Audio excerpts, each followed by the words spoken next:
लेकिन दहाइयों से जारी गैंग वार को रोका नहीं जा सका। टीफी बट के बहनोई का कत्ल ये एक सादा कत्ल का वाकया नहीं, बल्कि 3 दहाइयों से पहले शाह आलम मार्केट के ताजरों की सियासत से शुरू होने वाली गैंग वॉर के नतीजे में 25वां कत्ल है। ये मुखालफत बिल्ला ट्रका वाला और अजहर सईद ग्रुप में शाह आलम मार्केट की चौधराहट की जंग से शुरू हुई थी। बाद में तीफी और गोगी बट भी इसका हिस्सा बन गए। जहां गुर्बत ज्यादा और तालीम की कमी होगी और ताकतवर कानून से बालातर होंगे, वहां इस तरह के जराइम को रोकना नामुमकिन होता है। सियासी सरपरस्ती की वजह से जराइम पेशा अफराद के दिल में सजा का खौफ नहीं रहता, जिसकी वजह से वो जो चाहे करता है। ये लड़ाई अब से नहीं बल्कि 90 की दहाई के आगाज पर ही शाह आलम मार्केट से शुरू हो गई थी। यहाँ बिल्ला ट्रका वाला का डेरा चलता था, वही ताजरों के फैसले करते थे। फिर इनके मुकाबले में अजहर सईद बट ने अंजुमन ताजरान का बोर्ड लगाकर अपना अलहदा डेरा बना लिया।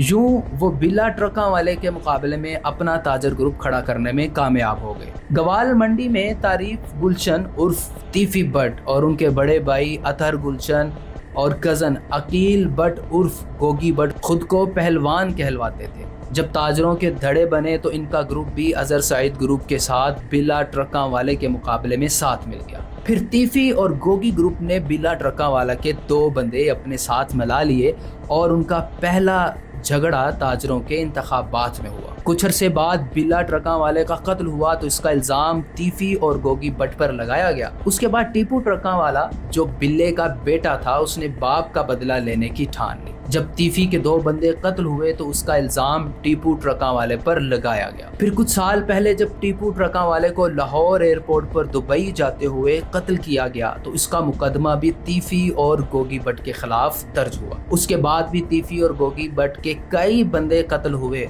उनका इल्जाम टीपू के बेटे बलाश टीपू पर लगाया गया। लेकिन कुछ माह पहले बलाश को कत्ल किया गया तो इसका मुकदमा भी तीफी बट के खिलाफ दर्ज किया गया। वारदात के दिन ही तीफी बट दुबई फरार हो गया। उसके बाद पुलिस हिरासत में चंद दिन पहले बलाज कत्ल केस में मुलव्विस एहसन शाह मुबैना पुलिस मुकाबले में मारा गया और पुलिस ने उसके भाई पर कत्ल का इल्जाम लगा दिया। अब पीर के रोज तीफी बट के बहनोई जावेद बट को कत्ल कर दिया गया। उसका मुकदमा बलाज के छोटे भाई मीर फतह के खिलाफ दर्ज किया गया। अब तक इन दोनों गैंग्स के दोनों तरफ 25 अफराद कत्ल हो चुके हैं। तीफी बट के खिलाफ 16 कत्ल के मुकदमात हैं, 15 में वो बरी हो चुके हैं, लेकिन बलाज कत्ल केस अभी जेर समाअत है। इसी तरह ट्रका वाले ग्रुप पर भी दर्जनों मुकदमात चल रहे हैं। ट्रका वाले खानदान के तो 3 अफराद कत्ल हो चुके हैं, लेकिन ये पहला वाकया है कि तीफी बट की फैमिली से कोई मारा गया। जावेद बट तीफी बट का सारा कारोबार संभालते थे और उनकी गैर मौजूदगी में घर भी वही देखते थे। मेरे ख्याल में ये सिलसिला यहाँ नहीं रुकेगा, बल्कि मजीद शिद्दत आएगी और मजीद कत्लो गारत अभी बाकी है।